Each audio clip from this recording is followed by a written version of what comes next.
नमस्कार दोस्तों। तो आज मैं आपके लिए लाया हूँ ऐसी डरावनी और खूंखार कहानी जिसे सुनने के बाद आपके भी रोंगटे खड़े हो जाएंगे। चलिए शुरू करते हैं। तो कहानी है उस लड़के की जो पढ़ाई करने के लिए अपने गांव को छोड़कर, अपने घर परिवार को छोड़कर बहुत दूर, करीबन 100 किलोमीटर दूर बस एक शहर में जाता है।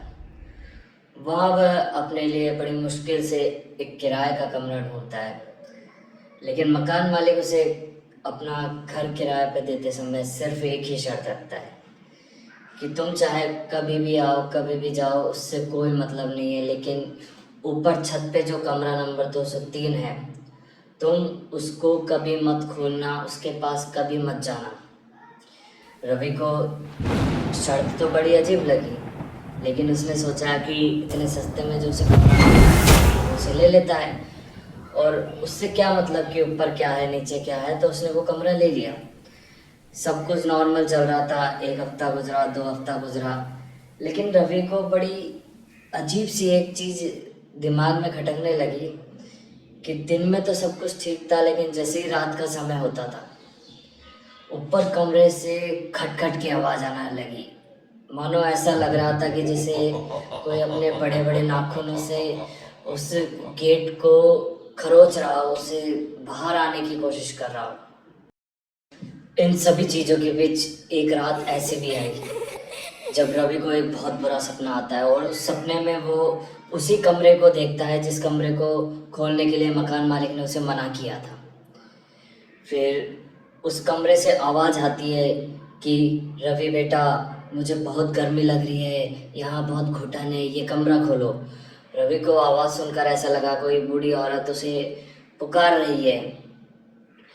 फिर वो जैसे ही ऊपर जाता है, वो देखता है कि कमरे के नीचे से काला पानी, बहुत बदबूदार पानी बाहर निकल रहा है, और बहुत गर्मी भी थी वहाँ। लेकिन जैसे ही रवि ने फर्श को हाथ लगाया तो वो देखा कि वो तो बहुत ठंडा था, और रवि ने खुद के शरीर को देखा तो उसके पूरे कपड़े पसीने में भीग चुके थे।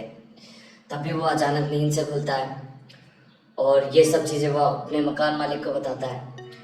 तो मकान मालिक उसे मना करता है कि भाई ऊपर मत जाना। फिर अगले दिन वापस रवि को एक सपना आता है। उस सपने में रवि को फिर से वही औरत की आवाज़ ऊपर से आती है, और वो इस बार अपने आप को रोक नहीं पाता और वो ऊपर चला जाता है। ऊपर जाकर देखता है कि वो जो फर्श था वो बहुत ठंडा था, लेकिन जैसे रवि ने गेट खोला, वो देखता है कि वहाँ पर एक बूढ़ी औरत बैठी थी। जैसे ही रवि ने गेट खोला, पीछे से आवाज़ आई कि रवि गेट मत खोलना, मत खोलना।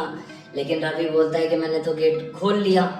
फिर अचानक से वो ये सब छोड़कर बाहर भाग जाता है। जब ये सारी बातें वो मकान मालिक को बताता है तो मकान मालिक बोलता है, ऊपर वाला कमरा? कौन सा ऊपर वाला कमरा? इस मकान में तो सिर्फ एक ही मंजिल है, ऊपर कोई कमरा ही नहीं है।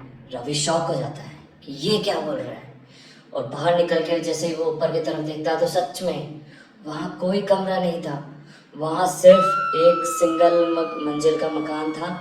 ऊपर की तरफ सीढ़ियाँ जा रही थी और गेट हल्का सा खुला हुआ था।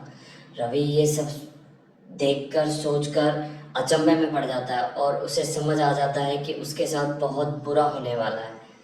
तभी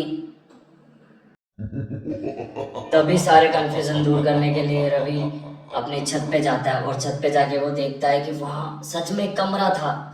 मकान मालिक मना कर रहा था, लेकिन वहाँ वास्तविकता में कमरा था जो नीचे से भी नहीं दिख रहा था।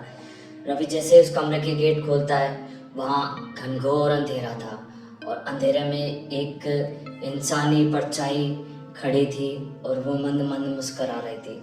वो रवि की तरफ बढ़ती है। रवि घबराता है, और वो रवि को घसीट के कहीं ले जाती है।